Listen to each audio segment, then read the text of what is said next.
Even over in Group G as Belgium and Egypt duked it out to a 1-1 scoreline. But are the Belgians the real bloody deal? Or Egypt? Can they actually top the group? We're going to get into all of it next.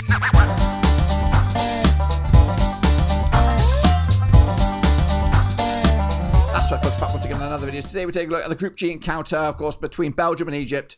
Honours even at the end, but who really shone in this battle of the heavyweights over in Group G? What am I talking about? Well, I'll tell you in just 1 second. If you know where you've been, smash your subscribe. You want to subscribe for Blackburn Rovers World Cup previews and reviews. We've got it all here under one Ruski. Belgium, of course, were hotly tipped. They looked like they were in easy streets before a ball had even kicked. But guess what? Egypt came, and I think, honestly, they were the better side. What do I mean by that? Well, I'll tell you in just 1 second. Big shout out to my members and the patrons. You know who you are. And again, if you're new, smash your subscribe. We're trying to get as many likes, 48 likes if we can. Can you do it? Let's get into it. Of course, talk about the game itself. It was a 1-1 scoreline. Group G, and it was actually Egypt who come out the blocks looking like they were actually the number 1 seed in this group. Of course, it was billed between Mo Salah and maybe Kevin De Bruyne, the two aging veterans here trying to drag their nations into cruise control into this group. But ultimately, it was Egypt who looked much better than that Belgian side. And I've got to say, question marks over Rudy Garcia, whoever the coach is from Belgium, did not like the Lukaku position of having him on the bench. He is a game winner, game changer, and of course it was, instinct. As soon as I saw him come off the bench, I thought, here comes a goal. Here comes a goal, Lukaku. You've got to play Lukaku. You cannot be standing that pretty boy up top. He is toothless. He is weak. He may have some tricks and stuff like that, or he may look good in front of a mirror. But, of course, Lukaku is the man who'll get the ball in the back of the net, and it proved here today. Anyway, Iman Ashur opened up with a great goal in the 20th minute to give Egypt a deserved lead. And guess what? They could have had more than that. 14 shots compared to Belgium's 15. 3 shots off target, just 7 off target for Belgium. And as you can see from the free kicks, it's quite evenly matched between the two sides further down. A lot of corners for the Egyptian side as well. Meanwhile, it was Lukaku's introduction. It was within a minute. Lukaku was involved, and of course it should be his goal really, but unfortunately I don't think he actually touched the ball. So fairness, Mohamed Hani gets credited with a big fat OG. As you can see from the possession, it was quite evenly split. Belgium did try to chase the game. They tried to get to the back end of it, try to win this game, but ultimately Egypt held true for a solid, deserved point. And again, at the start of this game, you would have asked Egypt, do you want a point? They would have bitten your hand off and gladly taken it. As for Belgium, 2 points dropped, just like Spain earlier today. The big boys are starting to crack under the pressure. Quick look at the situation then involving these teams. Of course, we started with the 34-year-old Tiato Courtois between the sticks, Brandon McChelly as well, Nathan Nungoy, Timothy Castagna, Thomas Meunier at the back.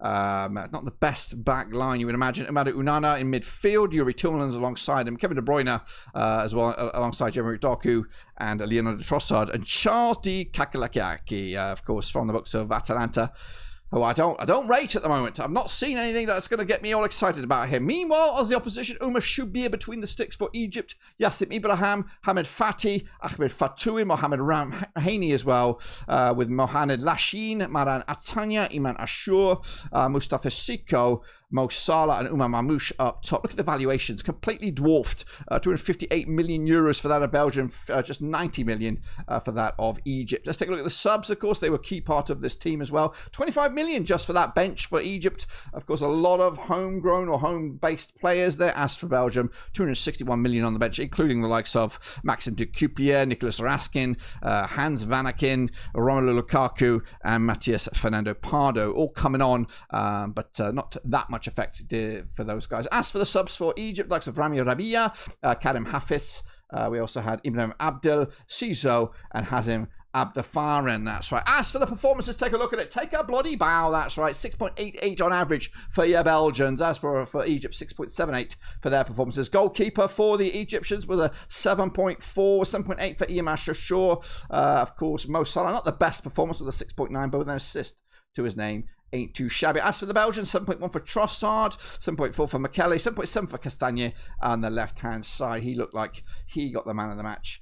No, behind Ashur, he got the man of the match, of course. As for the momentum, it was a flip-flopping kind of game, as you can see. There was some spurts in the Belgian side of the game here. First half, after they tried to come back from the goal down, but ultimately it was very flip-floppy. Of course, Belgium did try to boss it as they were getting back into it, and of course it did look the stronger side with momentum as the game came to a close. Meanwhile, over in the respective group right here in our Group G, it is Belgium top the charts right here right now on alphabetical order later on tonight. And I mean late tonight, it'll be Iran against New Zealand to see if they can get a win in this group. Who knows? Maybe the Kiwis or Whites can get a cheeky little win on this one to put this group on its head. Well, of course, we'll see what pans out with that one a little bit later on. Meanwhile, what's going on over on social media? Can we do this now? I think we're going to do it right now. Let's get into it then, shall we? Kicking all off with this one. Cargo says, not the result we wanted, on to the next.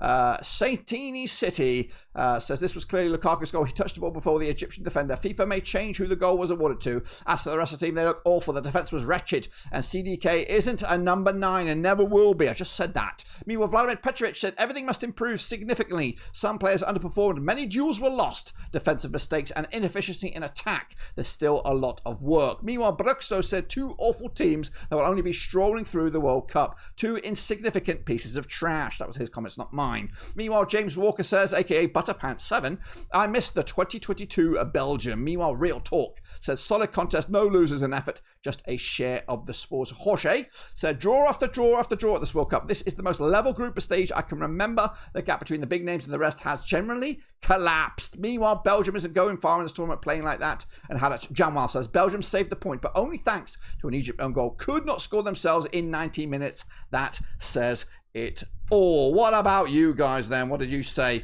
on the predictions? Well, of course, with most of us, including myself, I would imagine 78% went in favour of Belgium. The draw was at 8%, 14% for Egypt. What about the cat? Well, the ping pongs went with Belgium. Got that one wrong. The cat, though, she went with Egypt. Goodness gracious me. But what about me? Over to the board. Let's bring it on. In the board of destiny, I did put, where did I put them? I put them over here. Big fat 2-0 win was my expectation for Sweden.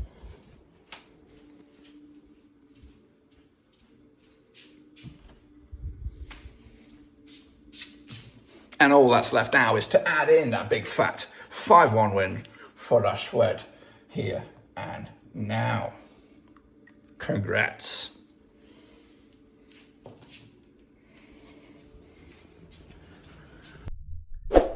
Well, there you have it, folks. There you bloody have it, of course.